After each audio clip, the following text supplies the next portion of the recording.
Hi guys, in this video I'm going to show you what I think the best way to take damage or deal out damage to a character in Unity is.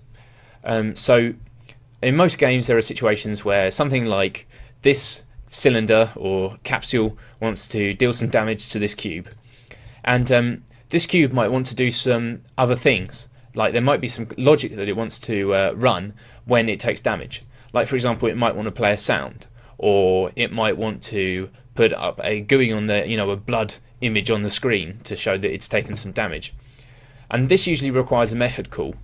The problem is that we don't want this capsule necessarily to know what method is going to be run from this cube. There's no need for it to know this the method actually. It just needs to know. It just needs to tell this cube how much damage it wants to deal. Now, the usual way that you'll do something like this in Unity is that this capsule would actually have to make a method call, and that would contain all your custom logic. And you'd usually have to do it with something like SendMessage or broadcast message. Now the problem with broadcast message and SendMessage is that they're quite slow, especially if you've got maybe like 20 of these capsules trying to deal damage to this cube. You can take a pretty significant hit to your frame rate if you're doing stuff like that. The other alternative, if you know a bit of C#, is to use events. And events are really good, and I would like to do a tutorial video about them, but it seems like a little bit of overkill in this sort of scenario when really all this capsule wants to do is decrement a float or an integer. And so that's the reason why I've come up with the method that I'm going to explain here. And the way I propose it really is as simple as decrementing an integer. And just to demonstrate that I'm not mucking around.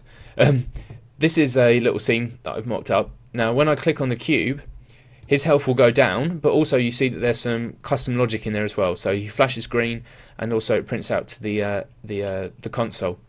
So what we can do is we can have a system where we decrement his health, the cube's health, and then this runs a method.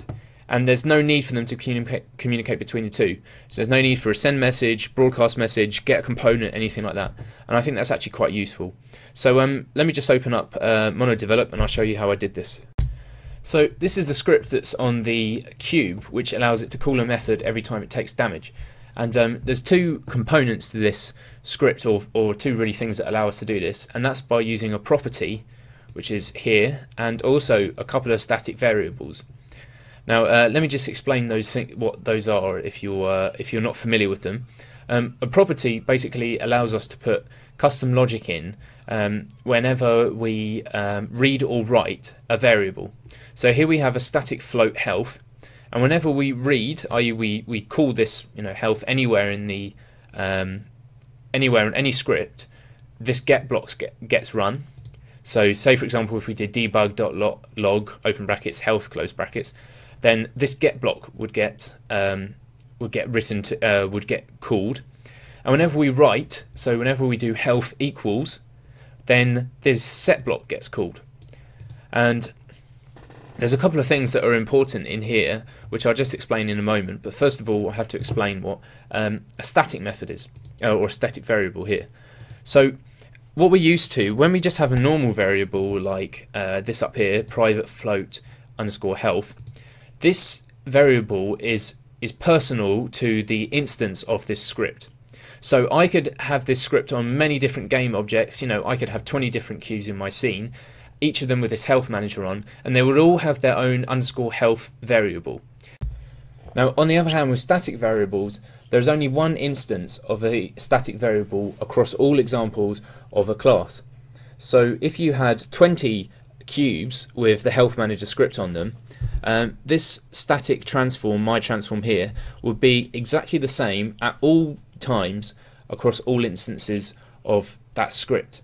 And that would allow us to manipulate this my transform by calling health manager dot my transform. And that's the reason why we're using static variables, so that we can make calls like health manager dot health minus equals 51f. And that means we don't have to use anything like a GetComponent or a SendMessage or broadcast message to get hold of this health variable here. So that's static methods. Now, the problem with static methods is that you either have to use all static variables in a static property or a static method, or you have to provide instances of variables so that it knows what you're talking about. Now, if, for example, I didn't have instance dot there, like if I just wrote this, because underscore health is a non-static variable, in this static property here, health doesn't know which underscore health you're referring to. This is static, so there's only one of these across all instances of the classes. And if I actually go to the Unity editor here, it's going to bring up an error which says you need an object reference. And that's exactly what I'm talking about. It doesn't know what underscore health you're referring to. So to resolve this, we need to somehow let this static method know what instance of Health Manager we're looking at. And we achieve that with this variable here. We create a private static Health Manager, so an instance of this script. And we call it instance because in awake we set it equal to this, i.e. this script on that specific cube. So that means we can now access variables in the Health Manager which are specific to a given cube. So if I type here instance._health, the error will have gone because it now has an object reference. If I save it, sorry. So I'll save that, and then the error will go because it now knows what underscore health it's going to access. So now that we've used instance, let's have a look at this set block again. Now, when we set this static float health, we basically set the instance of underscore health equal to that new one. Remember, this is the only reason why we're doing this is because we want to use this syntax, so we want to use healthmanager.health, but there is only going to be one of these, but this script doesn't know that, so that's why we have to use instance.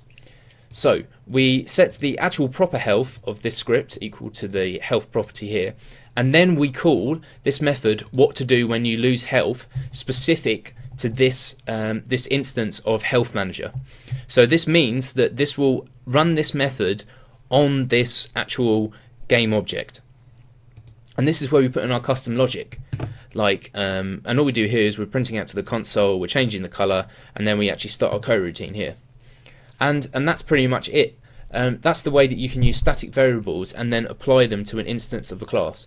But it's very important here that you only have one cube. So this will be really useful for, say, in a first-person shooter or something like that. When the bots want to deal damage to you, then this is really good for something like that. You couldn't apply it if there was more than one of you, unless you have lots of different Health Manager scripts.